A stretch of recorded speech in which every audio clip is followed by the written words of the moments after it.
And thanks everybody for joining today. Like Minu said, I hope that everybody is keeping well. Um, and really heartening to see the response that we received for this particular session. I'm sure more number of people are still joining in. I can see the numbers going up. Really happy to see that kind of a response, and really happy to see that all of us recognize the importance of marketing, because what I understand is for the longest period, especially for non-profits, this has been a little bit of that gray area saying, should we really be marketing? Isn't it too salesy? Isn't it too pushy? But I'm happy to see that the thinking is changing. Now everybody is kind of acknowledging the importance of marketing, creating a good brand. And that's what we are going to discuss today as to why you should focus on creating a brand for your organization and on digital marketing. Especially, I mean, not just marketing and communication, but we decided to kind of focus on digital today because, as we all know, suddenly in the last 2 years, the only real channel that we have to connect with the world outside has become digital. Everything is virtual, everything is digital.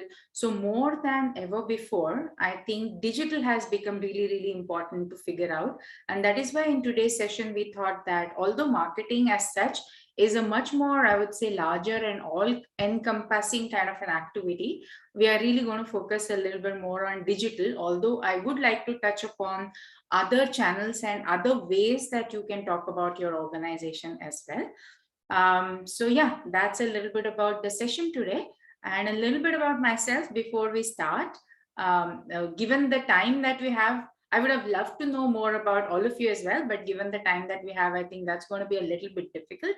But I do have some idea because of the fantastic analysis that our team put together as to what is the profile of the participants today is. So a little bit about myself. I currently lead marketing at Satwa, and I'm sure since all of you are here, you already know about Satwa, but we are just, if any of you are new to Satwa, we are a consulting company and we specialize in research and advisory, implementation, program management, assessment services. So like a consulting company, but really, really focused on social impact only. So we do work with corporate CSR, we work with foundations, we also work and we love to work with nonprofits, and we work with government as well. So that's a little bit about the organization.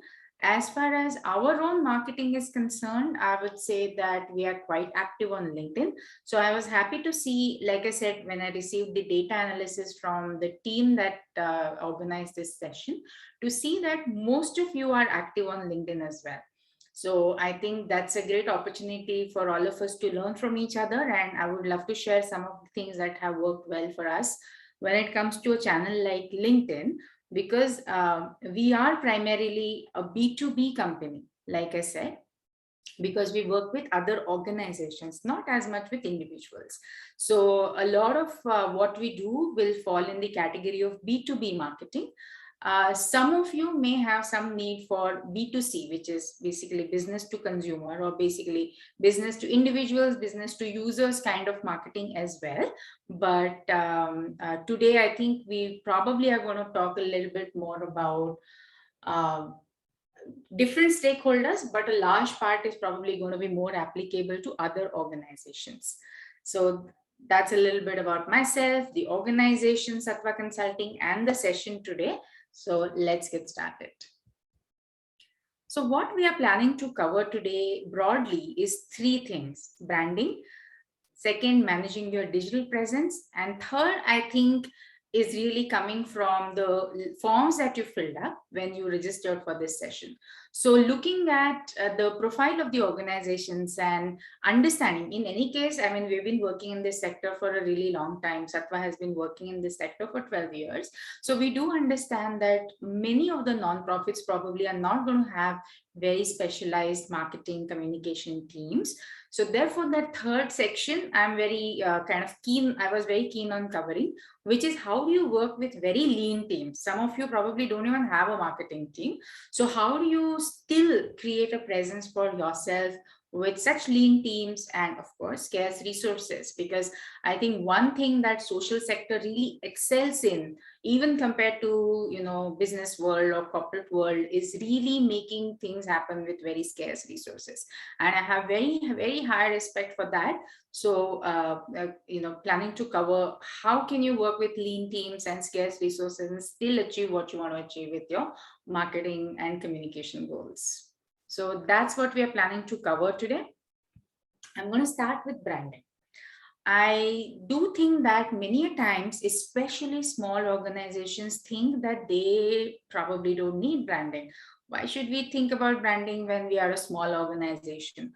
Or sometimes you tend to think that we are not selling to anybody. We are not selling to, let's say, people on the street.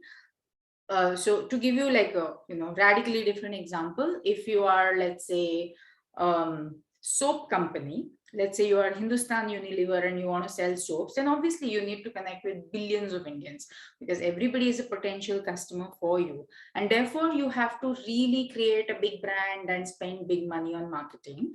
If you are a small non-profit, it is very natural to think, why should I do that? Why do I need to create a brand? Why do I need to, what does even brand mean for me? So this in a nutshell is what brand means for you and for any organization. So a brand, like this quote here says, is what people say about you when you are not in the room, right? So it's like reputation for a person. And that, I think, all of us can understand is an important for any organization, whether small or big, whether it is in business, whether it is in social sector, whether it is only working in rural areas, or whether it is only working on policy. Wherever you are, that reputation, that credibility of the organization is extremely important to create. Just as a person, everybody who knows you for something, and they have certain memories attached, they have certain impressions of you. Like that, every organization also evokes certain emotions, certain, like this says here, expectations, memories, stories, relationships. And as an organization, you definitely want to focus on that, because that is the basis of how other people in the ecosystem, other organizations in the ecosystem, and your own stakeholders, whether these are your donors, whether these are your partners, or whether these are even beneficiaries of your program, recipients or users of your products or services, all of them are going to look at you from that lens. So creating that brand is important. And the other thing is, if you see the last quote over there, a brand is no longer what we tell the consumer it is what consumers tell each other it is. And this is especially true because of the social media today. So if you as an organization don't take charge of what your organization's brand is going to stand for, and if you don't manage it, somebody else will manage it for you. Because other people will still talk to each other, they will talk about your organization, and if you haven't told your stories enough, then the stories that they tell about you will become your dominant narrative.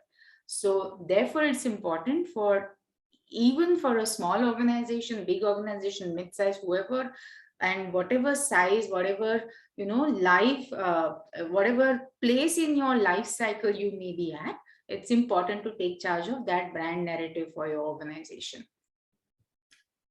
So what is the purpose of doing all that? Why should we care about the brand? And these, I think, are some simple points. I think probably all of us will agree that these are important points.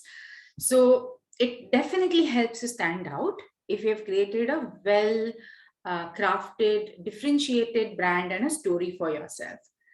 Second, it creates a strong pull versus push. So what I mean by that is, let's say if you are a nonprofit which has a fantastic program, you have run it and you've seen great results. Now you feel that if more people take this program, if more people work with you on implementation of this program, it's going to lead to greater impact. And that obviously is your organization's mission. So one is you push it, you talk to 10 more organizations, you talk to 10 more donors saying this program has shown great result. And can we do another round, or maybe another implementation in one more district, in one more school, whatever works, right? That's push. And as you know, it's a lot of effort. It's a lot of cost, lot of effort, lot of resources that go into making each of those things happen. Versus what is a strong pull? Let's say you talk about your program, you publish the results, and you're using all, let's say, marketing channels very effectively. Then what happens? Let's say donors notice you, program partners, potential partners notice you, and they come to you saying, oh, we saw, the results of your program, we read your impact report, looks fantastic, how can we work together? And that has saved you a lot of cost, it has saved you a lot of effort, and you are on your way to achieve your objective of creating greater impact. That is why it's important for you to stand out, to be able to tell your stories really well, and definitely gives an advantage with negotiations, ensures organizations long life. So what do I mean by that? If you create a strong brand, whether the management changes, let's say your program manager changes, let's say your CEO changes and your director changes and the board changes, the organization will stand. So all of us know of these big brands. For example, we have all heard of, let's take an example of some Indian brands, Tata Motors or Titan. We all know this brand. We know Infosys. And we may not necessarily know who is the current CEO of Infosys, but we still have the same trust in that brand, that it's a good company, it's a large company, and you have certain impressions of the brand which are irrespective of who's the person running that company or managing that organization.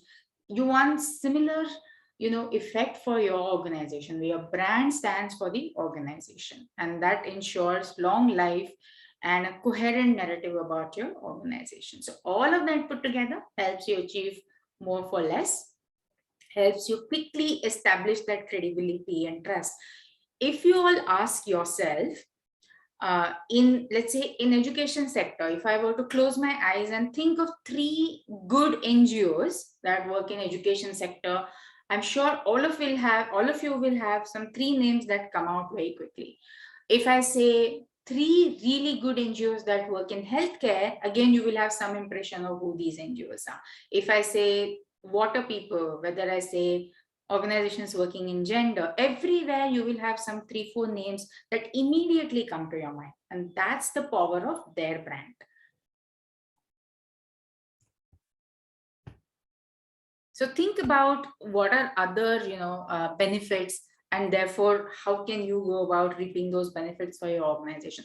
So when I say brand, now I've been talking about brand for so long, but what exactly is a brand? Is it just a logo? Is it just a name? It's all of it, right? So as you can see on the slide, typically you can kind of visualize brand in 2 different ways, and it's a combination of all these. There is a tangible format. So when I say Tata Motors, you see Tata. When I say Titan, you see Titan in front of your eyes, right? This is how it looks. This is how they usually write it. When I say something like Wipro, when I say something like which is the other, let's say your soft drinks brand like Coca-Cola, you immediately get a picture of what a Coca-Cola bottle looks like. So that's a tangible form of that brand. There is a name, there is a logo, tagline, visual identity. It's always red in color. Some brand is always yellow, some brand is always blue. All of these are tangible aspects of the brand that you remember, and it helps you identify those products very quickly. Similarly, in case of services, sometimes there are, let's say a bank has a typical look, ICICI Bank, you can identify the branch from a distance. So even though it's not a product, it's a service, it has a certain tangible form. ICICI logo looks like this, and you're able to identify even from a distance State Bank of India versus ICICI Bank. Similarly, there is an intangible form of a brand.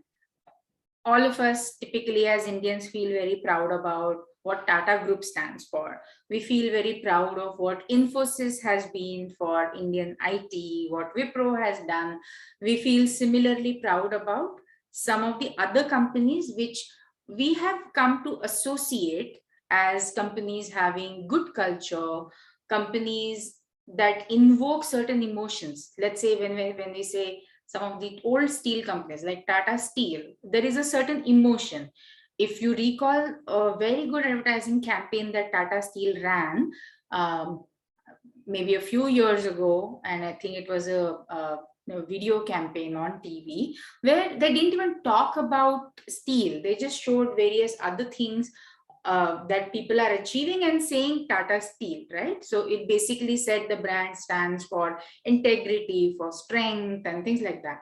So everything that people associate, and especially I think in social sector, when it comes to the kind of work that your organizations do, this intangible form of perception and emotion and what you stand for becomes a lot more important than even tangible form. So going back to the earlier example that I had in mind, if when I say education, so for example, if I were to say Pratham, you have a certain image of what Pratham does. When it comes to water, when I say Argyam, you have a certain image of what this NGO has been doing. If we say something like, say, Akshay Patra, if you talk about any healthcare NGO, you have a certain image of what that NGO has been able to achieve with their work. And that intangible form of what you think of the impact that they have achieved, how they have been working. When I say Teach for India, large number of fellows, all of those associations come to your mind. That's also a part of how you create your brand. So how do you create and nurture a strong brand for your organization? So if you look at the first three things, those are three key, I would say, attributes that go into creating and nurturing a strong brand for your organization. First is clarity. So what clarity of your organization's mission and values. So what does your organization stand for? And once again, if you think in your own mind, why do you think of a particular NGO when somebody says education? It will be because the organization very clearly stands for education, right? Or even in that, if you look at, sub-segments, like if I were to say organization that really works on girls' education, you will have certain other names in mind. So what has created that brand association is the clarity of the organization mission and their values. The second is expression through a very well-built narrative. So when you build your narrative and say that my organization's mission is this, and this is what we stand for, this is what we want to achieve, it should not be a well-kept secret within your organization alone. It's important to create that sense of purpose within your organization, but also equally important to let the outside world know what you stand for. So that expression of your mission through a well-built narrative is important. And this is where you have to think about it from an outsider's point of view. What is very clear to you may not always be very clear to other people who are not from your area of work or expertise. So maybe you have to tell them stories, you have to explain to them. So for example, let's say if you are an organization that works on eradicating malnutrition in tribals. Now, if I'm a city person who has never really been to a tribal area, I may be a potential donor to your organization, but I may struggle to understand the issue. Because I may say, okay, what is the problem here? I thought tribals are living in villages and they have a better lifestyle than, let's say, me living in a crowded city. So what do you mean by that? So you may have to showcase a lot of data. You may have to tell them, show them, let's say, videos of why this problem exists. And what do you even mean by malnutrition? Because I may be so far removed from that reality that I may not understand what you're trying to tell me. So therefore, expression through a well-built narrative is equally important for your brand. Third is consistency in presenting that narrative. So let's say your organization started with 5 people coming together on a mission, and slowly they became 10, and slowly they became 100 people. So the way the first 5 people understood that mission, is your 100th employee also able to narrate the same mission with the same passion? Right? That's what I mean by consistency. So as your organization grows, Does everybody understand the mission and is able to express that mission and that story in a similar way? Does everybody speak the same language? And not just people. Organizationally, you will have expansion in terms of your services, in terms of your programs. You may have started with one program. Over a period of time, you might have added 10 more programs, very well designed programs. Are you able to still maintain the consistency of your mission in terms of how it is being presented to the outside world? So these three key attributes go into building a strong brand. And the next 3, 4, 5, 6 are things that you need to do after that. So once you have created the narrative and you have ensured consistency, etc., identify key stakeholders for your work. Now, in case of most nonprofits, you'll have some buckets which are common. Let's say your donors will be one bucket, your other partners, program implementation partners. Sometimes you may be working with government. So all these are your key stakeholders. And of course, the most important key stakeholder is the customer. So the recipient of your offering, the person that you are serving, all of these are your key stakeholders.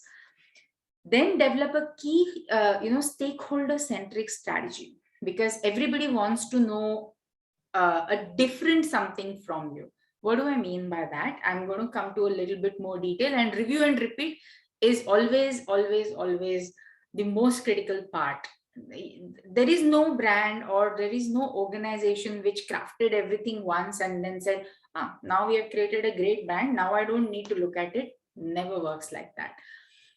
Again and again and again, you have to keep reviewing what's happening with your narrative. How are people viewing you? Ask your customers, ask your partners, how has your experience been? Do you understand all of our programs? Can you tell me what you think of me? I mean, not always through formal surveys, but use formal means, informal means, conversations, everything at your disposal to keep understanding how do people understand you. Review, keep changing, keep improving, keep repeating. So what I mean to say is this entire exercise of purposeful brand creation, marketing, communicating is an ongoing activity. It's never going to finish. It's going to be a regular part of your work and your growth. So it's a long-term game. Think of it as a long-term game. Invest it as a long-term game. Okay, now we come to the interesting part of actually doing things. So the art plus science, right? So what I mean by art plus science here is there are some things which are absolutely essential, which are a little bit more discipline, rigor kind of things which come under science. And the art is a little bit of, I may paint the picture this way, it will still look good. I may paint it in another way, it will still look good, but it will look different. So which picture do I want to be? That is the art part. So looking at the science, what can you do to basically just follow the basic fundamentals of brand creation? Have a logo. Sometimes the way you write your organization's name itself might be a logo. It's called a word mark. So whatever your logo is, colors, maintain that consistency. I'm just going to take Sattva's example. All of you have seen Sattva logo. If you look at my presentation, if you look at that top band on top of every slide, it's our logo colors. So basics, if I suddenly present to you something in the red and blue, it will be jarring. It's so we try to maintain that consistency in our brand colors as well. Report, document, presentation formats everywhere. Create a format, stick to it, so there is visual consistency. Same thing, reproduce online. So your website, your email signatures, your social media profile pictures, all of those should look uniform, should depict the same logo, use similar color palette, standard blurbs of how your organization is represented when somebody talks about you, tagline, visual identity, all of these. By the way, you are getting a copy of this presentation, so don't worry, wherever you see too many points, anyway, you will have those as a reference later. So these are very, like I said, discipline oriented points, just follow them. The art is a little bit more, like I said, how do you want to paint the picture? So what is, language is okay. You can choose English, you can choose regional language to connect with your audience. Depends on where you work, how you work, who your audience is, the tone. For example, if some of you are following, let's say, newer brands like say Dunzo or Swiggy on social media, you see they play with words, they're very humorous. That's the tone and the brand image, youthful brand image that they have created for themselves. Does not mean that everybody needs to do that. We are in a different sector. Everybody is a different type of organization. Choose the tone that works for your brand. But some of the other things like being responsive to emails that come to to you, being responsive to messages that you receive on social media, frequency of communication with your stakeholders, what channels you choose, what partnerships and associations that you create. If you let's say your organization is working in public policy, then maybe you need to have associations with some of the government bodies or think tanks, research organizations. So all of these consciously, subconsciously, unconsciously go into creating that brand image for your organization. So just be aware of the science part, like I said, easy to follow, and art part, once you figure it out, again, easy, but you may have to think a little bit more when it comes to the art. So what is that hardest part of that art? I think as a brand person, this is one of my favorite images, and I'm sure you all know the story of all these people are blindfolded, right? And they are trying to touch the elephant. They have never seen an elephant, let's say, in their life before. This is the first time they are touching the elephant, and everybody is blindfolded. They haven't seen the entire elephant. So how will each one of them describe? Somebody is going to say it's long as a snake, and somebody is going to say it's like, like a fan and tail is like a rope. So it's like that. Each of your stakeholders sees a specific side of you, and they have their own impressions that you are a large organization. Somebody may say that no, you are like very popular in my district. I think you are very rooted in my district. Somebody may say no, but no, I don't think so. They are a very national level big organization. Somebody may say you're global. So everybody's understanding of who you are is going to be different. So how are you going to control that image and narrative? It's up to you. So that last line, you become the sum of stories you tell. So since all of you have come to a Sattva session, I'm going to assume that you know Sattva to some extent. And I'm pretty sure that everybody has a different impression of Sattva. And if I were to ask, you to describe even Sattva consulting to me, probably I'll get many different answers. So therefore, as a brand head and a marketing person at Sattva, what do? I choose to tell stories that are important to our mission through our channels. So if you follow us on LinkedIn, and by the way, LinkedIn, like I said, is our platform of choice. And we have an amazing audience on LinkedIn, very well engaged. Thanks, everybody who follows us on LinkedIn. And we are the most followed page from Indian social impact consulting sector. In fact, I think we are probably now in terms of the audience size in the category of some of the global consulting company pages as well. So we're very happy to have that kind of audience, because that is how we believe that we can share knowledge with you. And so what do I do as a brand person? Like I was saying, I choose to narrate the stories that matter to our mission on our LinkedIn channel.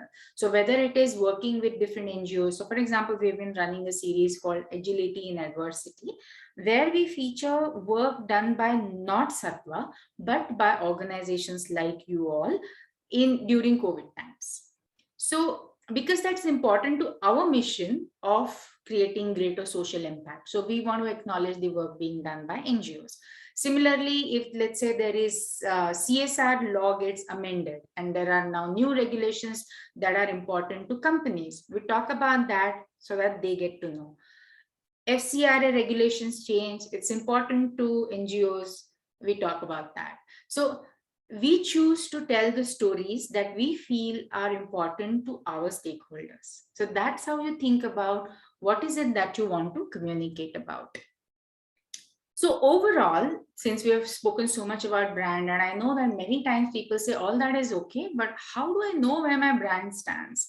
And there is no mathematical formula really to measure brand, but these are some pointers that may be helpful. So how do your customers describe you? So how I describe myself, is it the same that my customers also think about me? What is your cost of fundraising and conversion ratio? Because as your brand improves, this cost should come down. Your conversion ratio should go up. So how many inbound requests do you receive? How many people are following you on social media channels?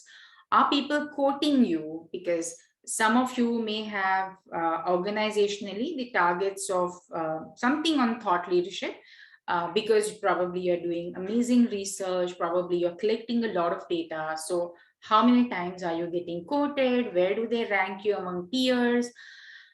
How many times are you the preferred choice of partners? So when a donor has a program in mind, do they come to you saying, let me co-create with this because I really just want to work with you. I'm not even looking at anything else.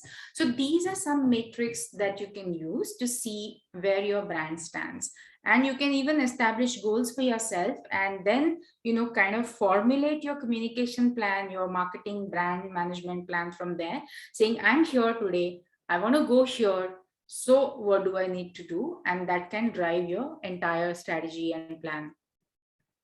So how do you develop a communications plan that will work for you? So the first, I would say, the most important principle to keep in mind is a good communication strategy is one that is anchored on common goals. And what do I mean by common goals? You have some goals, your stakeholders have some goals. When you find that intersection where your goals and your stakeholders' goals overlap is what you should communicate about. So again, going back to the same example that I was giving, Sattva, let's say, Sattva has a twofold mission. Our most important mission is social impact. We just truly want to make sure that we solve some of the social problems that are bothering us today. So that is goal number one for us. And to do that, we want to work with many, many, many organizations because we are a consulting firm. We are not implementing programs ourselves, but you are. So we want to work with more and more number of nonprofit organizations. So that's, let's say, our goal. And so in this case, our stakeholder is nonprofit organizations like you all. What are your goals? You also have impact mission and you want to also, let's say, expand your programs, reach more and more people in need. Those are your goals. So what can be our communication strategy where your goals and my goals overlap? Let's say you need data on CSR, we give you that data freely because you want to approach those CSR donors to see if you can work with them. We give you tips on how to work with CSR. We tell you which company is funding in which area. That is helpful to you. That's how our goals come together. And that becomes a good communication strategy where you as an organization should not be focused on your needs alone. You really need to think about what your stakeholders' goals are. And typically your interaction funnel is going to look like this, right? So top of the funnel, that's the widest part of your communication funnel, which is typically what we call as mass communication. So as an organization, if I'm running that communication channel, I don't know who I'm talking to. So my website is an open website. Anybody can come to my website. Social media is social media. Anybody may be seeing my post. If I publish an article, let's say in Times of India tomorrow, anybody will read it. I don't know who these people are. That's called mass communication. That's the top of the funnel. So typically this is where you have your largest audience. The goal of any communications person is to move audience through this funnel. What I mean by that is, so this top of the funnel audience that you don't know should come in the middle of your funnel. What do I mean by that? So now I know who you are. So there is a community that I am nurturing. I have your email ID. When somebody comes to my website, I don't know their email ID. If I collect, let's say, their ID as a subscription to my newsletter, now I have means of communicating with them. I may say, come into my online group. Maybe I have a Facebook group.Maybe I create a WhatsApp group now. I have your email ID. So if I'm doing a primary healthcare roundtable, and let's say you are a relevant NGO, I'm going to invite you.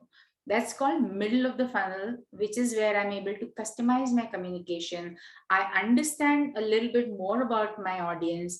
So I'm able to give them relevant content. I'm able to talk to them. I have a channel established where it can be a two-way channel of communication. Top of the funnel is really speaking like a broadcast, like a radio, TV broadcast, where I'm speaking, I don't know who's listening to me.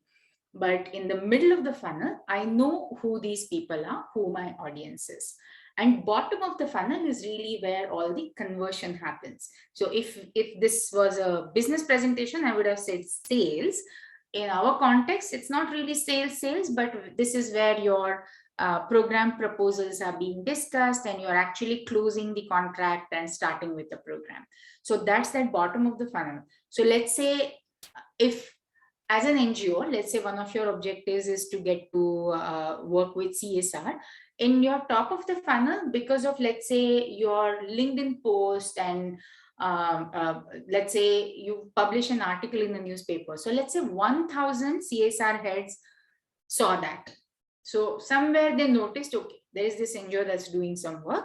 And then let's say some of them out of that 100 typically, let's say if 1,000 people were top of the funnel, maybe 100 subscribe to your newsletter, and now you have a channel established with them. And you may get 2 calls saying, we are launching this, so we have a grant proposal, would you like to apply? So that's the conversion. And like I said, once you build a very strong brand, the conversion ratio through the funnel will improve. That's how you know your brand is working for you now. So how do you make all this communication work for you? So just, very quick understanding of what each of these channels how you should look at them.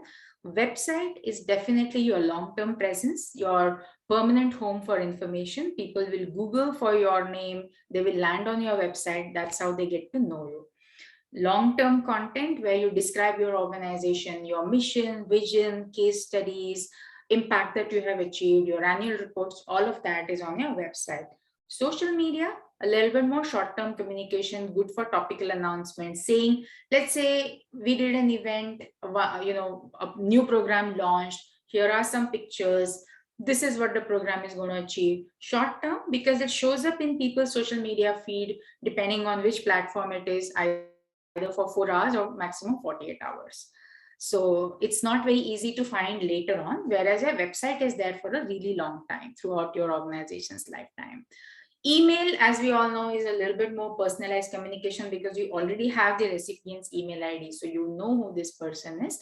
Good for calls to action, where you want people to do something, like click on something, or you have a donate button or whatever it is.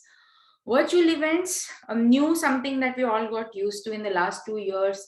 The great advantage of virtual events is across geographies. So earlier, we always used to have this limitation saying, we are doing this event in Mumbai, maximum Mumbai people will come, Pune people will come, but nobody is traveling from Kolkata to attend that event.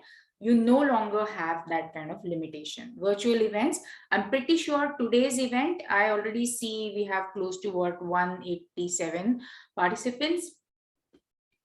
I don't know what all geographies we are covering today. So that's a great advantage of virtual events and good for retaining engagement because, again, we have the email IDs, we can keep in touch with you, you can keep in touch with us. It's great for retaining engagement.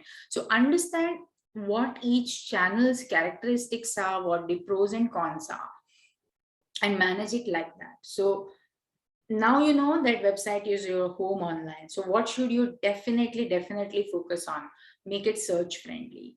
Make sure that you're capturing leads on your website. If somebody is visiting your website, there is some interest that they're taking in your organization. So how are you going to convert that interest into something? They may be a potential donor. If you do fundraising through retail donors as well, then maybe you want to capture their email ID because they really may want to understand your programs, your impact. Maybe they want to connect with you. Maybe they want to volunteer with you. So give them some easy ways of, let's say, giving their email ID, saying what their interest is. So do you have like a small web form where you're collecting their information? They can send you a message. Make sure you have all of that. If you are, like I said, if you're collecting donations, if you're collecting anything, secure payment gateway, that's how you make your website really work well for you. Social media is your way of connecting with people. So keep in mind the network effects that social media gives you. What do I mean by network effect? Let's say I follow your page on social media, 10 other friends of mine, they don't know about you. But I see your post and I like your post. All my friends in my network are going to see your post as well. So make sure that you really take advantage of the network effect that social media gives you. Make sure that your frequency and timing of post is really tailored for your audience, and friends and family of your organization know that you are posting regularly, they respond, so you are able to get the network effect. So some of the key considerations when it comes to website and social media that you should probably examine: can it be found, right? Is your website SEO friendly? Is the URL intuitive enough? Is it there on, let's say, your visiting cards or other reports? How do people find you? So can it be found? Does it accurately represent you? The information on your website, is it current, updated? Does it represent your mission, your impact really well? How are you driving traffic to it? That's also important, because that is why I've put website and social media on one slide, because these two really have to work well together. So when I post something on social media, I may give a link to the website saying we recently, so for example, in Satwa's case, what happens quite frequently is we may have published a new research report. Some time ago, our team did a fantastic report on matching contributions when you raise funds, and how can NGOs leverage that? So I may do a social media post saying this report is now out, and give a link to this report on Satwa website. So when you go to Satwa website, you are able to download it from there. So that is how your website and social media have to work well with each other. So in terms of designing your communication material, really keep in mind two tracks. Who is your target audience? What are their interests, their behavior, objectives, channels of communication, frequency, timing, form, length? What I mean by that, I'll give you an example. Let's say your target for some kind of communication is really the senior leaders and CXOs of, let's say, CSR companies. So therefore, you want the CSR head, you want the CEO of the company, you want the board members of the company to see something. Now, if you think about where are these senior leaders of companies, maybe they are on LinkedIn, maybe they are on Twitter, but it might be a little difficult for you to, let's say, form a WhatsApp group with them. They may not be interested in becoming a part of another WhatsApp group. So you have to keep in mind that maybe the best way to reach them is through LinkedIn posts or through very thoughtful emails.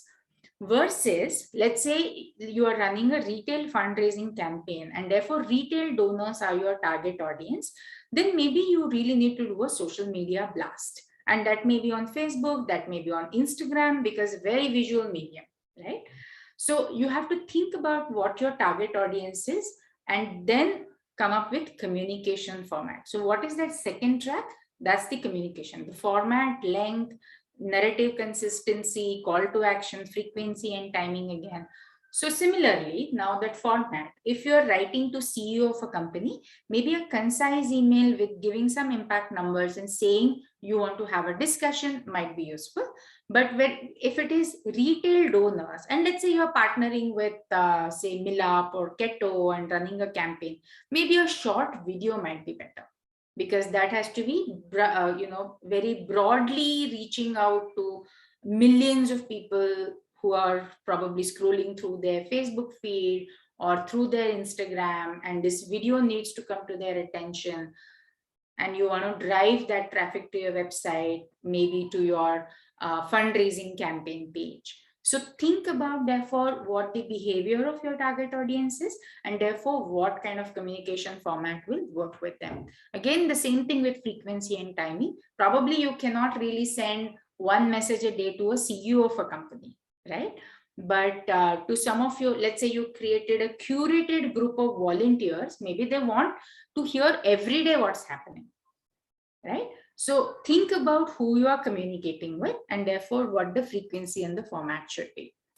So these are a couple of formats when you get the presentation, I think it might be more useful to you, where we have given some sample of how you can develop your communication plan for different stakeholders. And here I have given some examples like institutional donors, and let's say at CXO level, you want to send only a personal mail only once a quarter.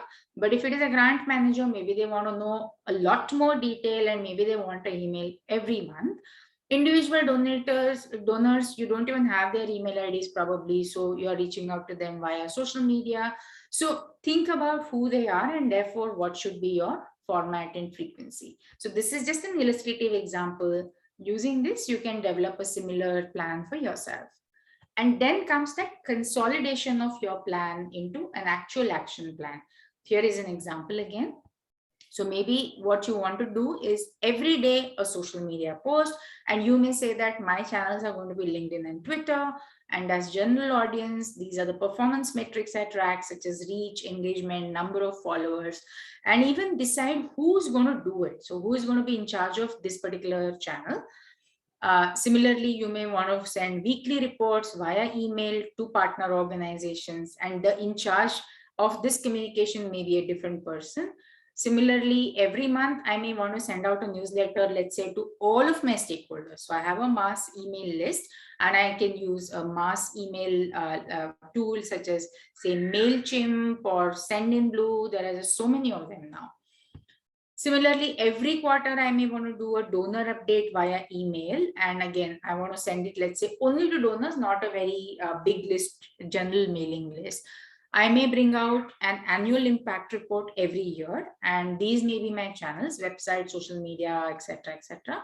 And also, if your organization is big enough and has that sort of an ambition, also look at media engagement and press releases, doing a kind of, meaningful media engagement. I'm not a big believer at all in paid media placements. I do think that work earns you good media. So if your organization has that ambition, engage meaningfully with the media. All right, so towards the end of this presentation, I thought we will do quick 3 tips on different things. So this is the first one of those. So achieving social media success. So 3 things that I think take us very far. Be consistent. So post regularly, maintain consistency in messaging and tone. However good your work may be, if you post once in a month, unfortunately, even the social media algorithms won't really help your post go to many people. If you start posting regularly, the algorithms also pick up your post more regularly. So be consistent, and whatever frequency it may be, definitely let it not be, something like once a month only, etc. But maybe because you have other things to do and you are a very lean team, you may not be able to post every single day. That is okay.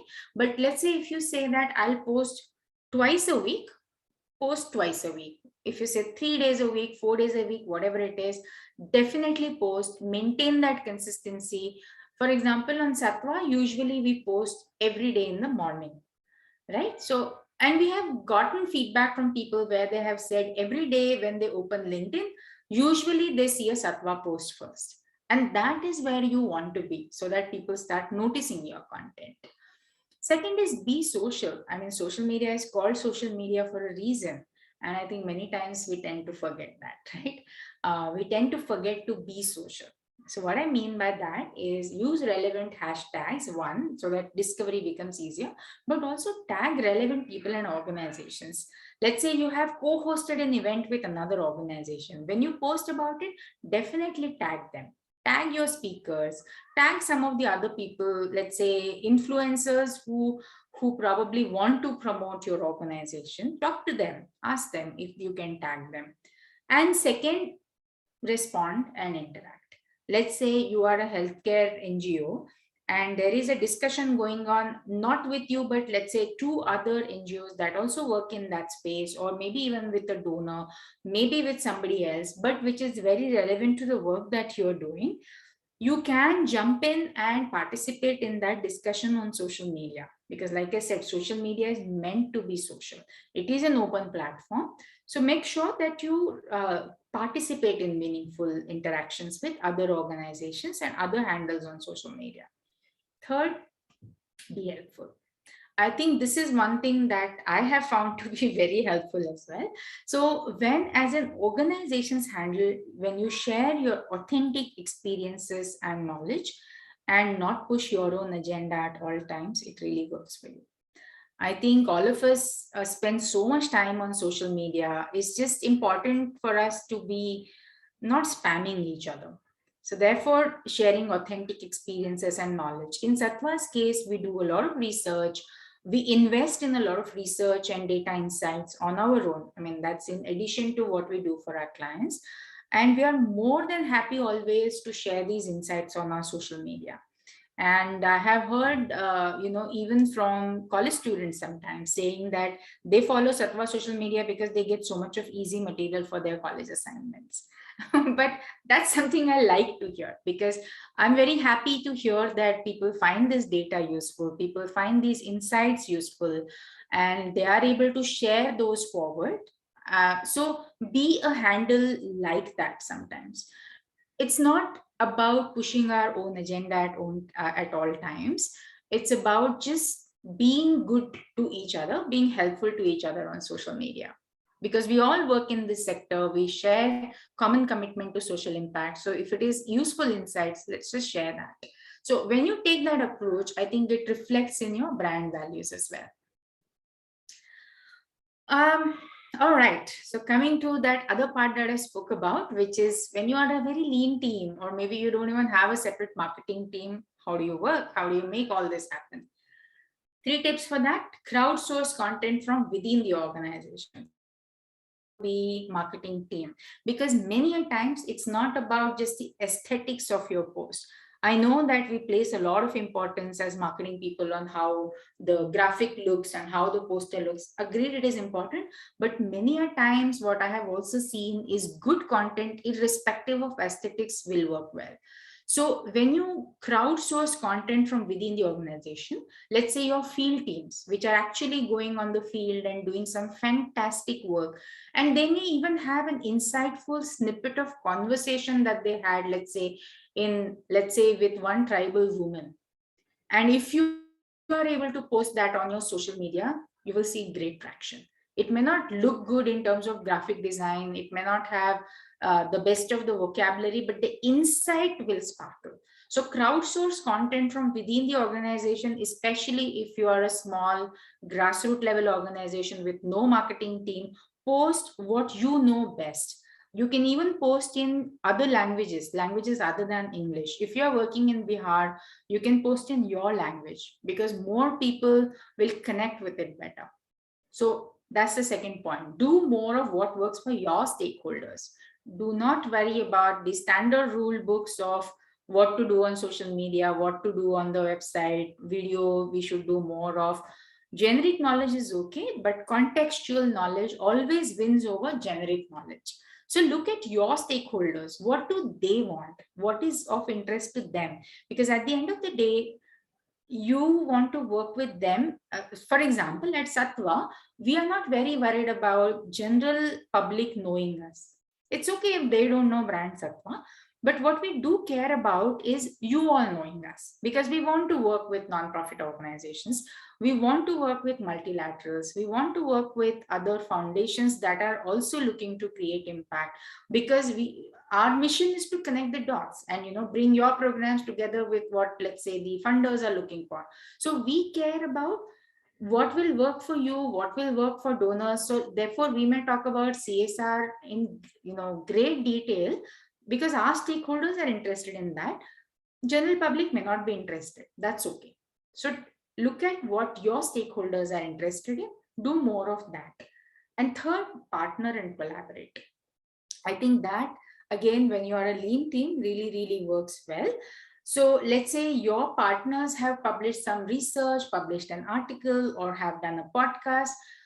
with their permission, cross-share their content. So you don't always have to create your content. You can partner with other people, share good content, which let's say you think is of interest to your stakeholders. So stakeholders always is your primary, I would say again stakeholder, but primarily you're thinking about your stakeholders, but partner and collaborate with others to do what works for your stakeholders as well. And last, building for the future. Because like I said in the beginning, this whole brand creation marketing is a long-term game. It's not a short, let's do something and overnight viral content, TikTok video, billion views. Once in a lifetime it may happen, but you can't really build for that. So how do you build for sustainable engagement? One, nurture engaged communities. And I think this communities is really catching up now. So earlier, to go into a little bit more technical details, there is a subtle difference between audience and communities. But what I mean by this is now you don't have to even depend on your regular social media channels. I know a lot of organizations are using other messaging apps like, let's say, your WhatsApp groups or Telegram groups very effectively to nurture communities of like-minded people, like-minded organizations. So doesn't have to depend on Facebook advertising, doesn't have to depend on LinkedIn audience. You can create and nurture your own engaged communities. And in a way, because the messaging apps give you audio, video, text, all kinds of capabilities, it's actually a lot more personalized. So like I was saying earlier, let's say you are an NGO that works like deeply in Kerala. In your WhatsApp group, communication can be in your language. It can be in Malayalam, right? So look at what your communities want. Nurture these communities through not just the conventional social media channels, but newer, messaging apps and other platforms as well. Similarly, experiment with audio and video. Very powerful. And especially when it comes to grassroots level work and where English might be sometimes a limiting factor. Do not get limited by language. Do not get limited by how much are people going to read, what their attention span is. Experiment with even a simple audio note. Doesn't have to be a full-fledged professional podcast. It can even be a 2-minute long audio note that you just send over WhatsApp. Videos. Everybody is carrying a phone around with, I don't know, 1, 2, 3 cameras these days. Quickly shoot a video. Always, of course, keep in mind, and I can't emphasize on this enough, especially when you do video, when you do photos, take permissions from people that you are filming. So make ethical use. We are very particular about ethical use when it comes to visual material like photos and videos. Taking permissions from people. Do not use images of people without their explicit content, but after you follow all those norms, definitely experiment with audio and video. And the last one, use quick and effective tools. For so many things now are easier because of the tools: design, email, social media posting, editing of videos, editing of podcasts. And always look for I would say below 25 years kind of people in terms of age. I shouldn't be saying that. I'm definitely a lot more about that. But what I mean by that, jokes aside, I think there are just so many of these quick and effective tools now. And they can bring down the cost, and within lean teams you are able to put together a very professional looking design. So to give you an example, if you use a simple tool like Canva, suddenly your designs look like, I mean, I'm really bad at design, but suddenly whatever poster I make, it looks at least acceptable enough. Similarly, when it comes to mass email tools, like I was saying earlier, a tool like MailChimp gives you up to 2000 subscriptions free, right? So it's not very expensive. Only after you cross that number, but by that time, hopefully your organization has also grown and you are able to invest a little bit more money every month on sending your newsletters or quarterly newsletters. You have tools for social media posting as well. I'm not a really big fan of some of those tools, but once your organization crosses a certain frequency and size of audience, etc., those tools can be very effective. For editing, again, once again, I mean, all of us are carrying smartphones around, have access to tabs, have access to fancy laptops and fancier tools, not too difficult to edit things in-house. So all of these newer forms of content will just ensure that your marketing, your communication does not look outdated, right? So that's the key to building long-term future for your communication and your brand as well. So that's it. I think as Minu has said in the beginning, we are exactly 1 hour into this session, and that's all I had from my side. And following my own advice, I'm not being a broadcast medium only, I'm trying to be social. So any questions that you have, I think Minu has probably already collected questions as I had requested her. And we will try to go through as many questions as possible, and I'll try to answer those to the best of my abilities. So thank you so much for so much of focused attention for 1 hour, people. Really, really appreciate that. Thank you so much. And over to you, Minu, now for the question answer. Thank you so much, Vrinda. That was honestly an amazing session. I think a lot of learning. So there were a few questions which came in during the session. So what I'll do is I'll start with that, and you can start answering them. My request to the audience would be that if there are any other questions that you would like to kind of post to Vrinda, please either kind of put it out on the chat, or if you can raise your hand, and if you want to speak up, we will unmute you so that you can ask the question directly to Vrinda. Yeah, so I'll start with the questions which came in, Vrinda. So I think the first question, I think this was when you spoke about the readiness, the brand identity and the consistency with which the narrative should go, right? From the first person to 100%. So there was a question to say that is there a way to map the team's readiness to share the narrative when trying to be consistent? Like how do we map if the team is ready, and how do we, the way I read this question is how do we probably make sure internally the team has the readiness or the team is consistent with the narrative? Yeah, so I would have reframed that question like that, Minu. It's not a question of trying to assess whether the team is ready or not, because you cannot take the risk of the team being not ready, right? The team, like even inside Sattva, as I say, now because of social media and all of, all the other easier channels of communication, every person is a brand ambassador for your organization. So you have to definitely make sure that everybody is able to represent that narrative really well. So 2-3 things that you can do to ensure that happens. One is at the induction stage itself. When a new person joins your organization, when their first impressions are being formed, how do you communicate as an organization? So whatever induction material that you have for them, or if you have any focused L&D sessions for them, any other training programs for them, are you making sure that they understand your organization's ethos really well, your brand, your values, your mission? Communicate.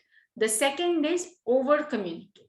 First is just communicate, second is over communicate. What I mean by that is regular internal communication is really, really important.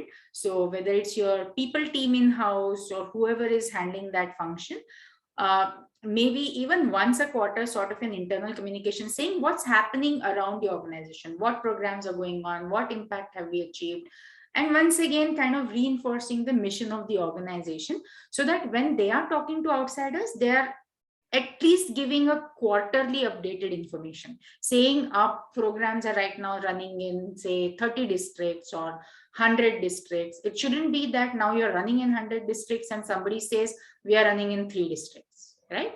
So just making sure that there is regular internal communication which keeps people updated, that's important. So that first impression and then continuing to build on that impression will make sure that as your organization grows, everybody still knows what you stand for. Thanks, Vrinda. Moving on to the next, not so much a question, I would say, if you would have an understanding of any page where I think the NGOs can learn and build LinkedIn strategy for corporates, I think there are participants who have asked for recommendations of any such pages. Oh, okay. Specifically for LinkedIn, I think LinkedIn itself is the best source. So LinkedIn has a lot of material on how you can use their tools very effectively. There are courses, of course, many free courses. There are YouTube videos on how you can use LinkedIn effectively. The thing about social media is, like I said, one-time learning is never going to be enough, because the platforms also keep changing their algorithms. That is one. Secondly, they keep introducing new features. Like, for example, for the longest time, LinkedIn didn't have a live stream feature, which they introduced recently. Or similarly, a video is now becoming popular across all kinds of social media formats. And how you put up videos, like whether you can embed the video natively or whether you can give YouTube link, what length of video, all that keeps changing. So important to keep kind of keep in touch with these newer things, to make use of new features that come up. And also, I think if you have a very, very focused strategy of how you want to engage with your audience, sometimes you may also want to get into some sort of a paid marketing. Like I said, I'm not really a big fan, because I know that with good content and good brand building, sometimes you are able to manage with very lean budgets. But of course, every organization has a different strategy. So there is a place for paid marketing strategy as well. And something like LinkedIn Premium account gives you a lot many other capabilities and features that may not be available to regular accounts. So depending on what you are looking to achieve, you can look into all these. And like I said, continuous learning is the key. That I don't have a specific page to recommend, but there are many videos and there are many courses that you can look at. Thanks, Vrinda. I think Ashish and Vishwadeep had questions. So just a request to both of them. I'll finish first round of questions that were initially put down by some of the participants, and we'll get back to you. Yeah. So the third question, Vrinda, is about how to increase reach once the communication is developed. Increase reach, yeah, those are the things, right, that you have to keep posting regularly so that the social media algorithms will pick up. Secondly, to give you a funny anecdote, Satva today is about a 400 people organization. When I joined, I think we were about 30 people in the organization, and Minu will remember that. After posting every day, I literally used to go around the office making sure that everybody liked our post on LinkedIn that day. Right. So that is one strategy, to catch everybody in your company to say, please like the post, share, engage with the post. Because the social media algorithms work like that in the first couple of hours, if your post is getting a lot of traction, the algorithm will pick it up as a good post to kind of, show to other people and many more people. So you will slowly start seeing increasing impressions and reach and all that. I do not bully people anymore to like a post like earlier, but I think once you kind of, it's like this, that you have to create that initial momentum and then it will pick up on its own. But it's important to make sure that in the first couple of hours, when your audience is still very small, it gets some traction. Vrinda, the next question, I think you have probably partly answered it, was on the current trend in the social sector in terms of digital marketing, and if the focus should be more on website or social media marketing. I think you did touch upon website being the permanent home and social media being a place where you can have a regular communication. But if you want to add any more points to it, Vrinda. Yeah, I think you have to give equal importance to both, because the thing is, these days, because there is just so much happening online, it's very rarely that people will land on your website organically, right? Just try to recollect on your own, when was the last time that you actively searched for somebody's website and tried to land there, right? Very rarely. So typically the behavior or the way the traffic is likely to come to your website is somebody scrolling through social media and they see your post because somebody liked it, or they themselves are following your page and they'll click on it, they land on your website, they get to know more about your organization. So therefore, both of these have to work together. So I wouldn't say really that one should be a priority over another. I think you have to give equal importance to both. And your website, like I said, is a little bit more infrequent update. because your mission and vision and other things are not going to change very frequently. You may just keep adding more material to your website. So it's not going to take your everyday time. Social media is probably going to take your everyday time. So the way you operate these two is going to be different, and your effort, estimation, allocation will be different. But in terms of importance, both are equally important. The next question, Vrinda, is on few suggestions on growing the top funnel, particularly on the social media. Yeah. So for that, see, like I said, the top funnel is really the wide audience that's more like a broadcast from your side. You don't know who you're talking to, etc. So two things I would say work very well in improving that top of the funnel. One, if you are as an organization at that stage, and if you have a relevant kind of material, use media. So somebody other than your own channels, right? So whether it is newspapers, whether it is other online publications, if somebody talks about you, somebody publishes a blog, somebody publishes something about you, that's how many new people who don't already know you get to know you. So that becomes your top of the funnel audience. So this media outreach is one good channel. The second is, even through your own channels, when you tag other organizations, when you tag other influencers, let's say you find an influencer, probably some celebrity who is very passionate about the kind of work that you do. You talk to them and say, can you give us a little bit of push on social media, talk about us, maybe tweet about us, or retweet what we have said. Suddenly you will see your audience improve. So either you go to regular media channels or your own channel, social media post, but ride on somebody else's audience and following. I think those two are good ways of immediately kind of expanding your top of the funnel. The long-term game, of course, is everything else that we spoke about. Vrinda, the next question is if there is any perfect timing for posting on social media. That perfect timing question earlier used to be very, very relevant, people, but no longer. So I know that till about a couple of years ago, probably people had these insights on, this is the ideal time and that is the ideal time. I think I would like to reframe that thinking a little bit. So it's no longer about just this day, this time, etc. It depends again on which platform and what audience you are looking to attract. So let me give you an example. If I tweet, right? So Twitter is a platform. A tweet is typically active. It will keep coming up in people's feed for like a couple of hours, maximum 3-4 hours if it gets a lot of traction, right? So if I want, and let's say my audience is primarily, for example, public policy people, then maybe I want to tweet during daytime, right? I want to tweet during daytime on a weekday so that they see it. Versus if I look at something like LinkedIn, the post, somebody is talking about night post, right? So it really depends on your audience. LinkedIn, maybe that post is active for a bit longer than a tweet is active. Versus if you look at something like, let's say, Instagram, very different animal in terms of how the posts are picked up by the algorithm, etc. So think about when your audience is active on what platform. So therefore you have to figure out who your audience is, what platform you're posting on, and then figure out what is the ideal time.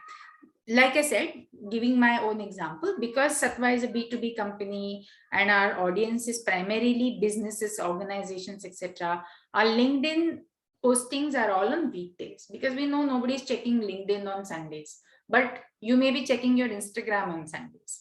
So it depends on your audience and the platform, the ideal time of posting. Great. Thanks, Vrinda.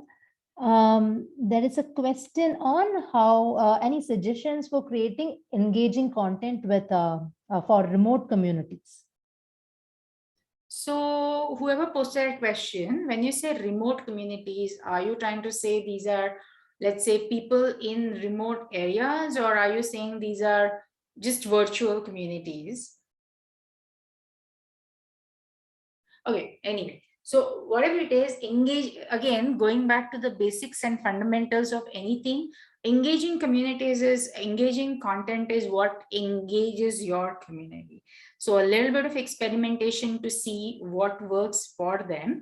Let me give you, by the way, Minu's example in terms of really curating and nurturing communities, since I have been talking about communities. So Minu runs an initiative called Central Partner Network at Sattva.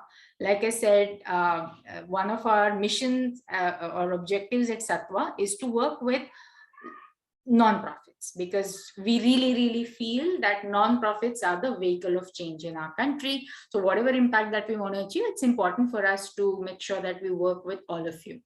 So we put together, we kind of, launched this initiative called Central Partner Network, where we kind of get to know a lot many more non-profits beyond the usual, well-known names and the large non-profits. We really want to touch the grassroots level NGOs, as many as possible. And Minu runs that initiative. Since Minu started running that initiative, she has been running the series of these webinars.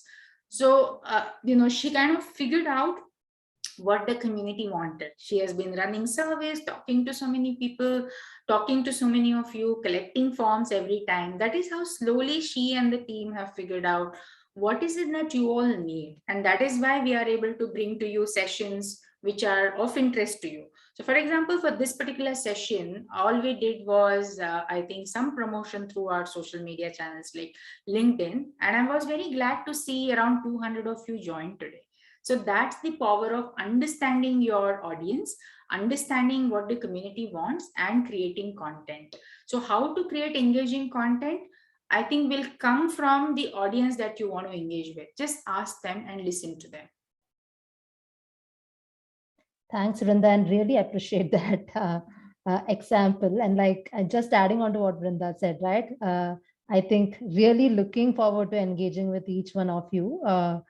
I would say much more closely, and looking forward to further sessions with you all. So I think that also answers the next question in some sense, Vrinda, which is the best way to get more audience for events and webinars, right? Where you spoke about understanding the audience and hence probably designing sessions according to the audience. And the second thing there I would like to add, Minu, is also, I think I touched upon it during the presentation as well, which is to partner and collaborate, right? Because there are so many, let's say, other NGO networks. So whatever it is that you're doing, I mean, for example, even in our case, sometimes we go to many other NGO collaborators or networks and say that we are doing this webinar. And if you feel it is of interest to your partners, you can just share this communication. We welcome everybody. So that kind of collaboration and partnerships really help you reach wider audience, as well as, like I said, see, in this sector, I would say our thinking is different. I have also worked in the business world, so that is why I think for me the difference is a lot more apparent, because I've worked there and I have worked here. The spirit is more of collaboration. And I think that's the biggest strength that we have as a social sector. And we really need to leverage that strength. That it's not about competing with each other, because the problems are so much bigger than all of us that we need to collaborate. So just, don't worry, just collaborate, share your content. If you are doing an event which is of useful to other people, invite them. They will make time for you. You will be able to learn from them. It's all around good for the ecosystem.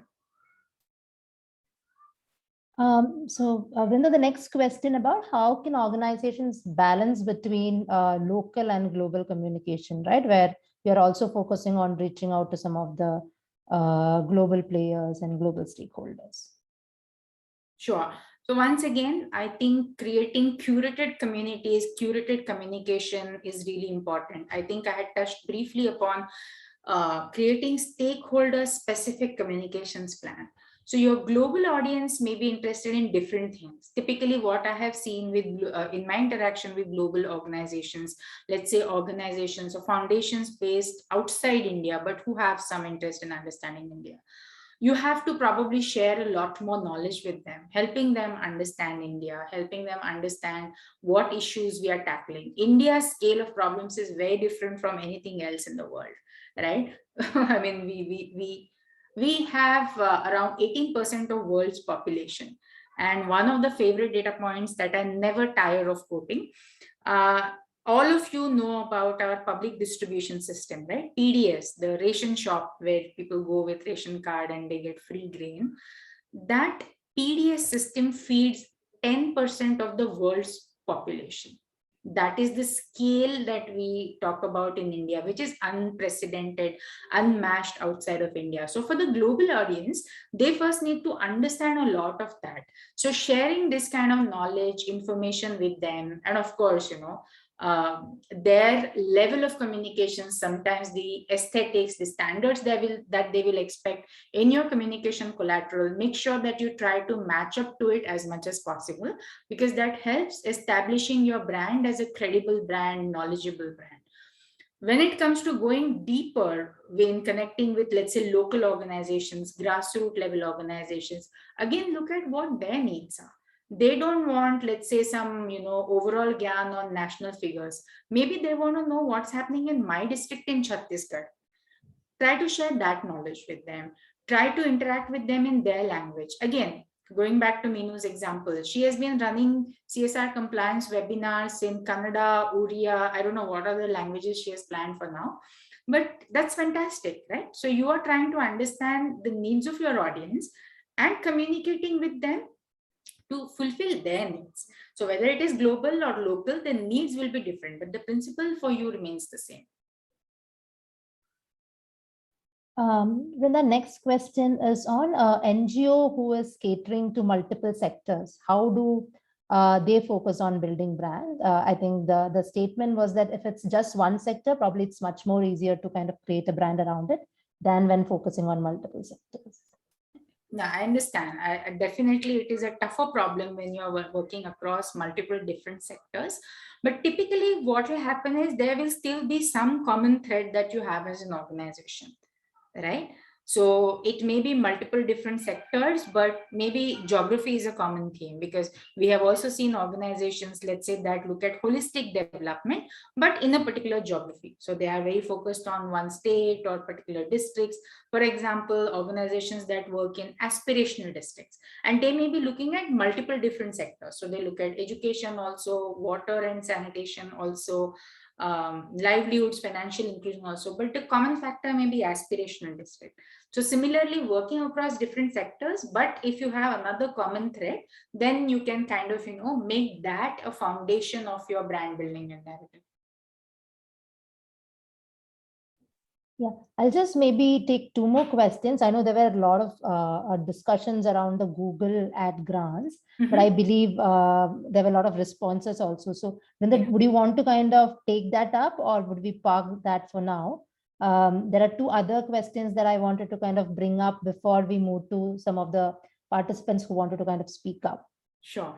So just quickly on that Google ad grants, by the way, not just Google ads, but also many of the tools that I spoke about, some of the paid software subscriptions are also freely available for nonprofits, right? And so we are just happy make sure to that I understand that. And Vrinda, kind of happy to share a curated list of that with the participants so that you can all go and kind of access that. Absolutely. Yeah. I think one question now, Vrinda, two final questions from the list. So one was around blogs and how can they help increase reach? And the last one was more around individual donations to be what could be the marketing strategy for individual donations on social media? Individual donations? Yeah, for raising, what I understand is for raising individual funds. So typically what happens is, like I said, typically you might have partnered with fundraising platforms like Milap, Keto, etc. They do their own social media publicity as well.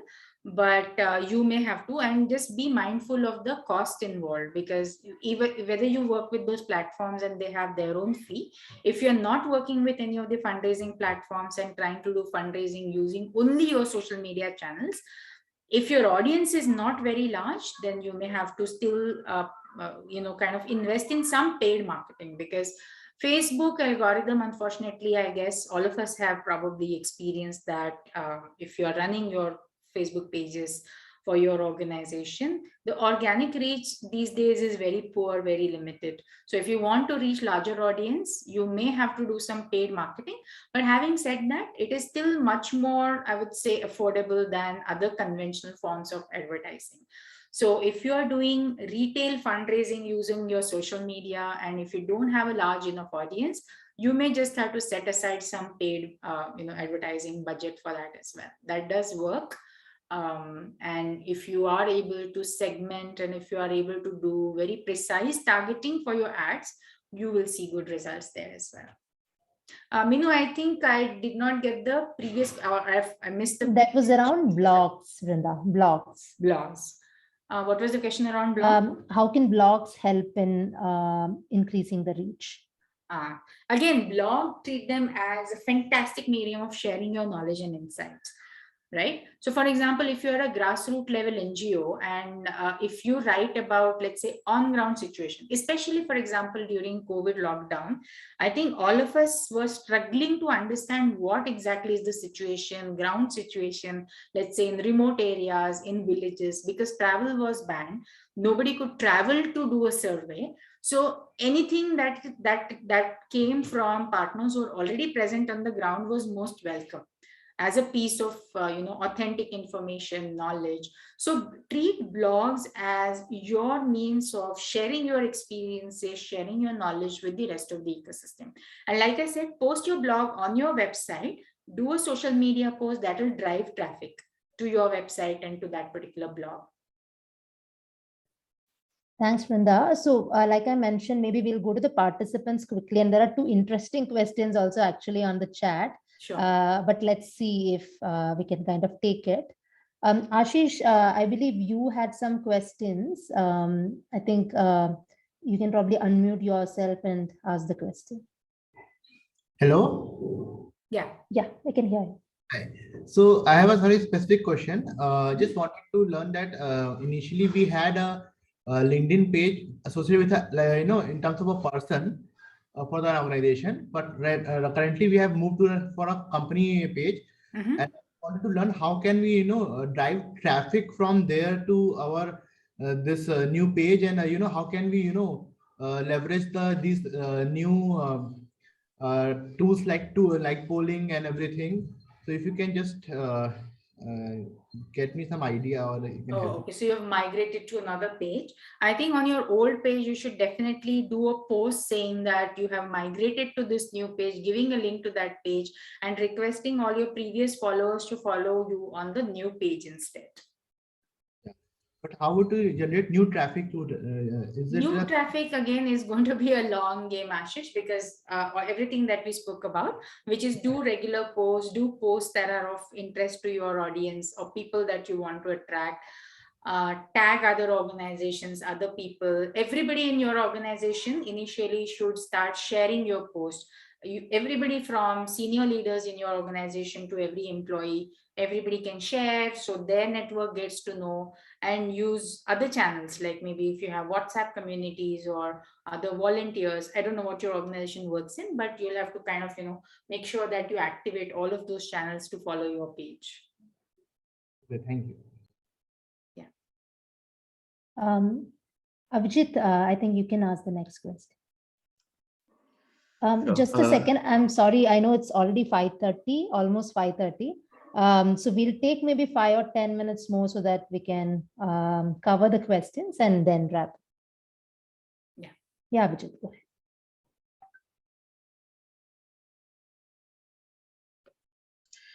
Hi, thank you, Minu. So, Vrunda, my question is basically, I'm from United Way, Mumbai, and even though we are a part of, 130 years old, United Way, movement, but we are individual chapter. So now what happens that even we have a similar mission and vision, we work on the same direction, but we have 6 focus area. However, the activities that, let's say that due to the pandemic, we were the first organization who took up the COVID response care. But we have done so much of work, and we also have other areas that we are working, that on our social media, we are all over the place. Like if you now if someone asks us what United Way is, we will be able to tell them the 6 focus area, but our social media doesn't speak about it. Our social media, if somebody looks at our social media page, it is very confusing. People would not be able to figure out whether we are in COVID response, whether we are in malnutrition, whether we are in saving mangroves, or education, or Ankur, or STEM. We are everywhere. So how do I define it? Now the problem is, like, we don't have a marketing team in place. We have a communications team in place, just 2 members, who mostly does the designing bit of it and all the communication bit of it. And I am the third person who have been given the responsibility to now channel everything and for take care of the digital marketing bit of it. And So I am is it unable like, to figure. yeah, I understand your issue quite well, empathize with you. So here is what I suggest. Like I said, see, social media is a little bit more short-lived, right? Each post, and although we would like to believe so, as marketing people, nobody is interested so much in our social media page. So typically what happens is people are only going to see the post that comes organically in their feed. Very, very rarely will people actually go to your page and realize that you have, 10 different things going on, etc., etc. So what happens is, you can still kind of retain some consistency in terms of what you work on, etc., on your website, and make sure that every once in a while, at some regular frequency, you do a post talking about organization's overall mission, vision, etc., and direct with a link to the website, so that people periodically are reminded of what you stand for.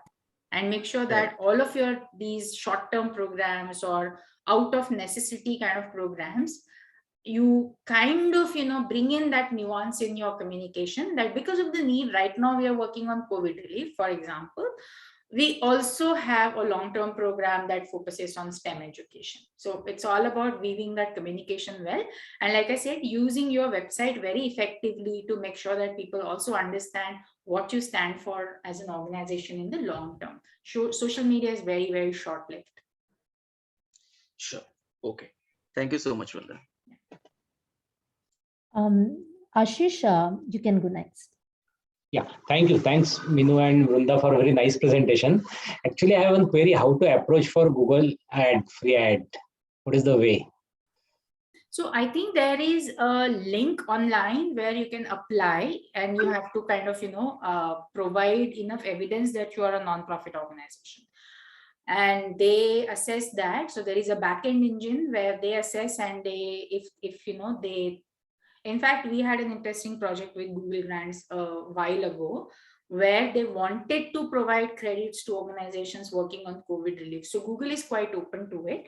You just have to find the right link. And like I said, I think Minu has already offered to share not just Google, but any other software subscriptions that may be freely available to NGOs. Yeah.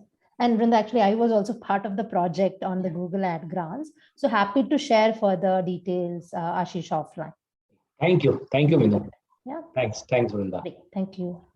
I think Parminder, you can go next. Hi, my name is Parminder. I am founder of Scope for Change. I was going through the session, and it was wonderful, getting views about various marketing aspects. I have 2 or 3 main points which I need to ask. Like sometimes we use hashtags. So just want a suggestion whether we need to use hashtags. We can use more hashtags, or it should be less hashtags.